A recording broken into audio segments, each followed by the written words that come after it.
Thank you all very much for taking the time to be here. And I am very enthusiastic about the work that folks you see to my left and your right and behind me in front of you have done to get us this far and really lead the way in terms of making government more transparent and making government more accountable and empowering people. And at the end of the day, really the spirit of the legislation that I'll sign today is about empowerment. It's about connectivity.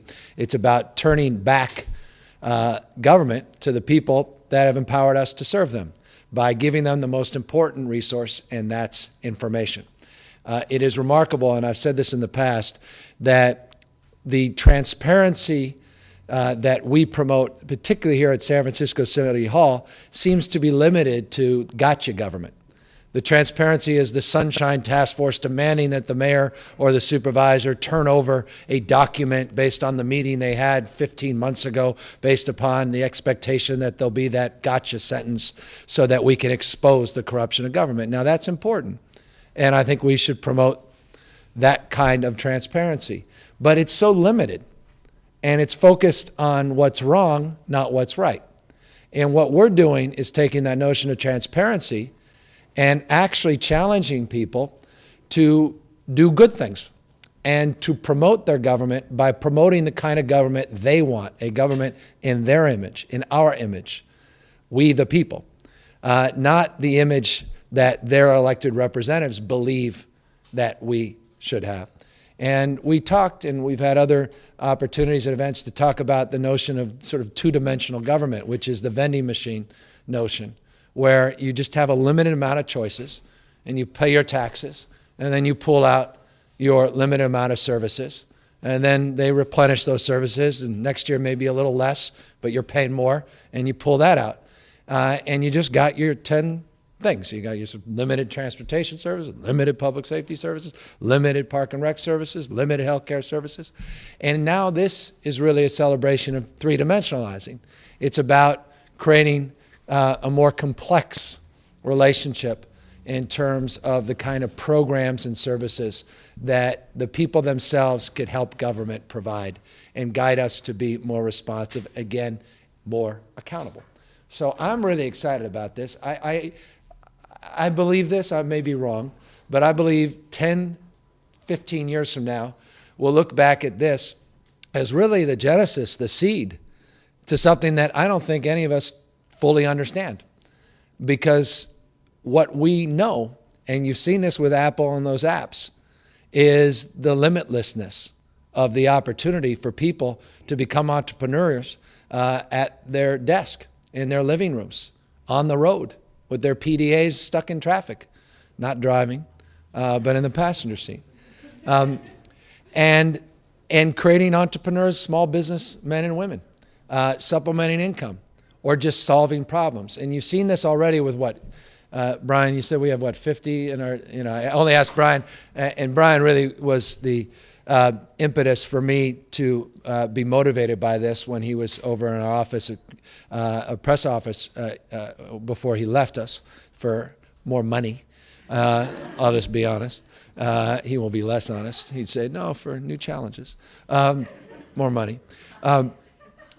And Brian, you said on our datasf.org website that we've... 200, and I mean, Ed actually, maybe could talk about the street sweeping app. Yeah, no, well, I'm going to get Ed in a second. But we've got, I think, we've got these data sets that, are machine readable. People are mashing things up, and we just download this stuff. The more information we have, the more people are able to take that information and make something visible and real with it. And you've seen these,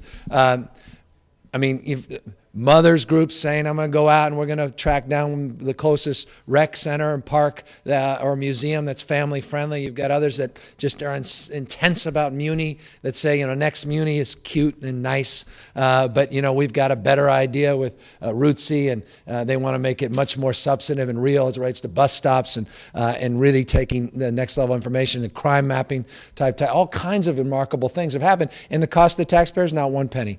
And I say this all the time. If we initiated some of these things, it would go through a procurement process that begins at a commission that has to calendar it and must sit there for 30 days, and must wait because someone was on vacation, and we have a Brown Act issue, and then we come back, and it's the recess, and then all of a sudden the executive director is sick or on paternity leave, and then, okay, so it's 9 months, and then we get the appropriation, then there's a new fiscal year, and we have less money, so we have to wait another year, and then there's a new board of supervisors, and one was cranky because they didn't feel good, and then another one changed his mind, didn't get enough credit, so said, I'm not going to do that. And then the controller leaves because that person became the city administrator.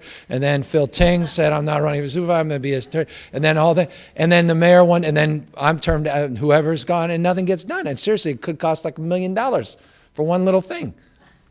Or you can give people information, and within weeks, days, as we have seen, people can go like that, and magic occurs. So that's why I say I just think this is an ember. We have no idea what we're unleashing, and all we're doing is just trying to convince our friends, people like me, politicians and bureaucrats, that it's okay to let people know more about what you're doing. And it's just moving away from, again, gotcha government to empowering people and just letting the bureaucracy know it's okay. This is not a way of firing you or embarrassing you.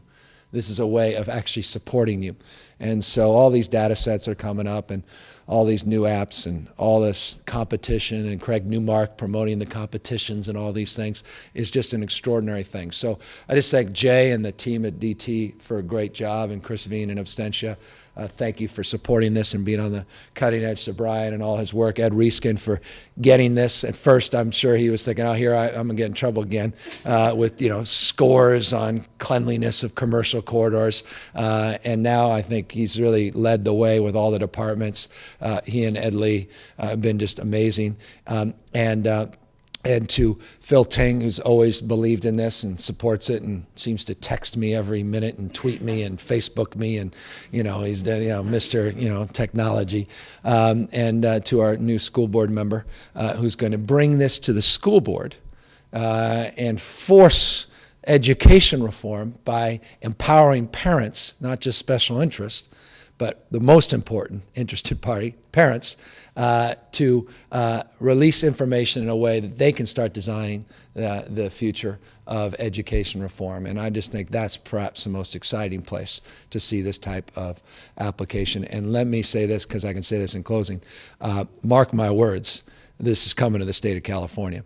And if it takes me 4 years just to get it killed in committee because some special interest doesn't want this or whatever, we're just going to keep at this until the state of California leads the way in open data. And we're going to bring similar type of legislation. We're already working on that legislation to this state. So get ready, the Golden State, California. So thank you all very much. And with that, Ed, why don't you come up and you can give us a sense of more practical applications and why you now really love this.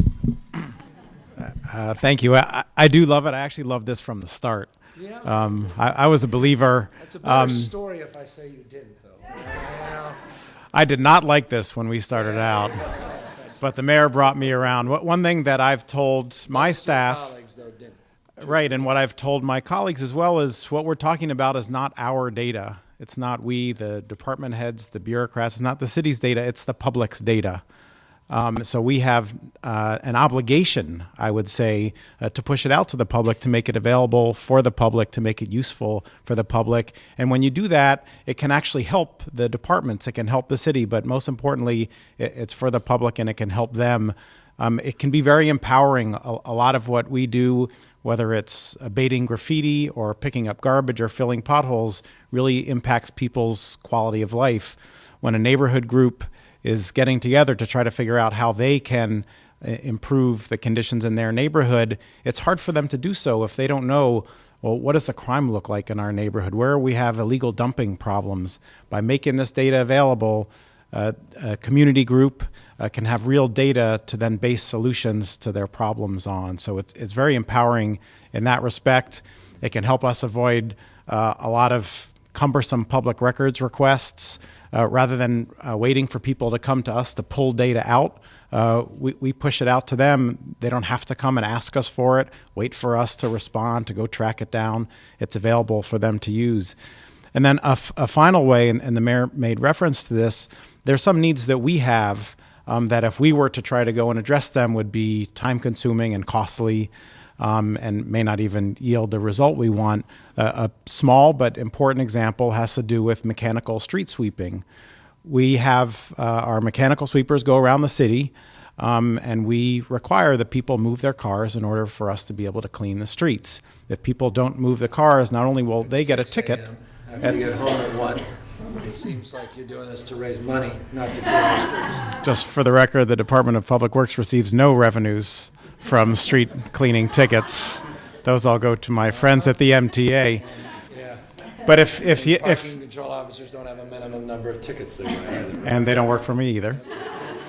But if you don't move your car, not only will you get a ticket, but I can't clean the street.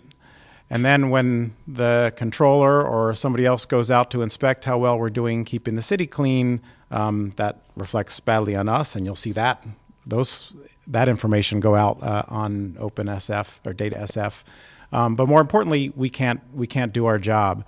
One change that we made recently changed street cleaning frequency from weekly to twice a month in about half the residential areas of the city, which meant that you now not only have to remember, oh, it's Thursday at 8 a.m., I need to move my car. You have to think, wait a minute, is this the first and third, one of the first or third Thursday, or is it the second and fourth?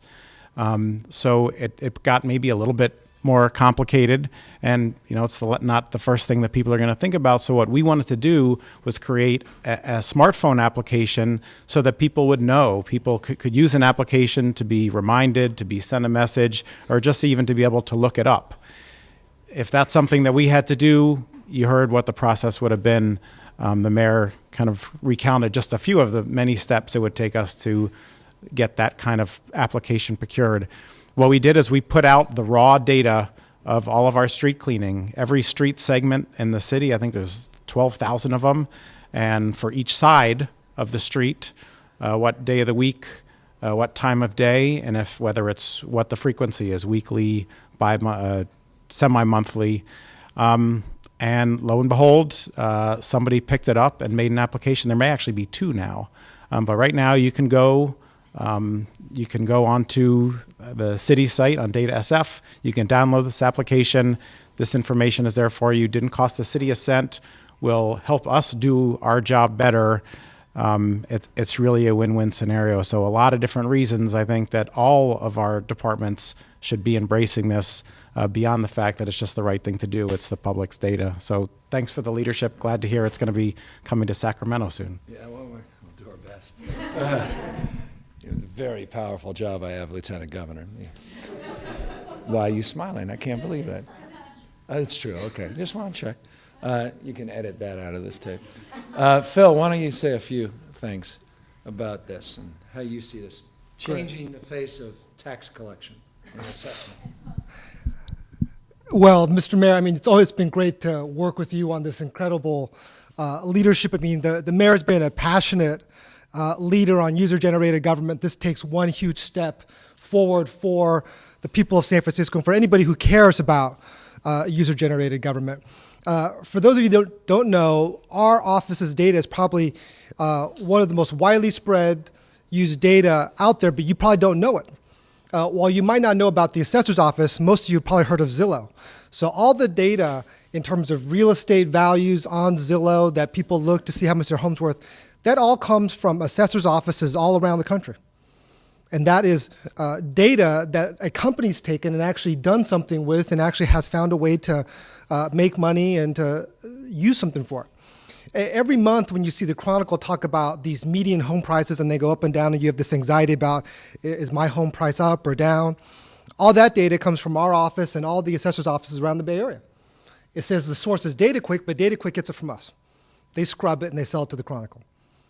Foreclosures have been one of the most major stories for the last couple of years. And we've been working on that issue together for, since I've been in office. And really, all that information comes from our recorder's office. And again, the source is DataQuick, but that is your information. That's the people's information that anybody could use. And I think at this point, only the sophisticated companies have really only been able to use it.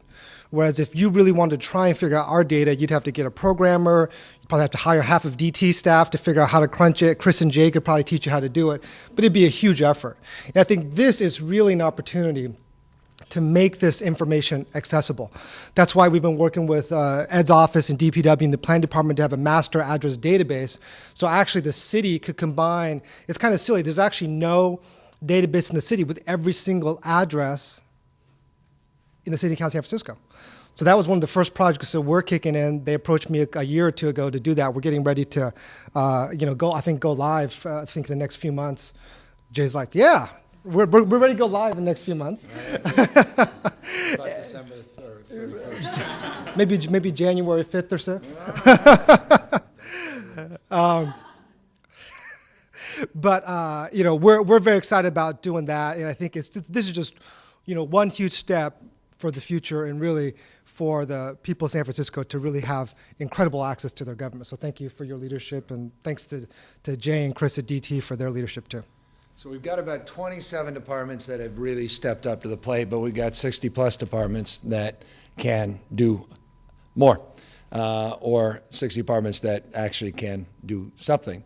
And so we really need to see folks step up. I started this as an executive order a year ago, and we had a few folks that were enthusiastic, and Ed, I give him a hard time, was one of them. And I purposely give him a hard time because he was really one of the exceptions. Others really were nervous about it and just thought it was another thing they had to do, and we're hoping I'd forget about it. We never did, and we decided to codify it so it would exist beyond my tenure, because I was worried that maybe the next mayor didn't even understand what we were talking about, let alone care about it. And so that was the idea of the legislation, and got passed unanimously at the board, and reasonably enthusiastically so, though there was still some controversy, because again, people are still so fixated on their rearview mirror about what open data is. It's, again, not just playing gotcha. Again, it's empowerment, and I like what Phil says, user-generated government. Who else wishes to say anything more before we sign this? You want to? You're late. You got to get going somewhere. He's got to get going somewhere. And by the way, thank everybody at 311, because really the origins of this were at WordPress, and the work we did with Evan and those guys over at Twitter that decided to join us at 311, and the embers of this whole thing. And you, DT. Thank you, Jay. I can't forget DT, formerly DTIS. That all came together with our 311 app and some of those announcements with Twitter, and it got us thinking differently and ultimately now acting differently. So we will sign.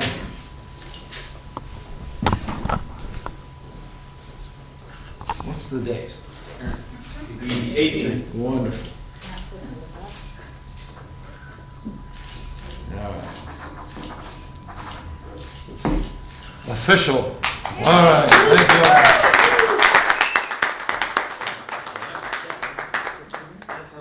all. Any questions or any thoughts, or we can? Very good. Thank you. Can we get a picture with the mayor?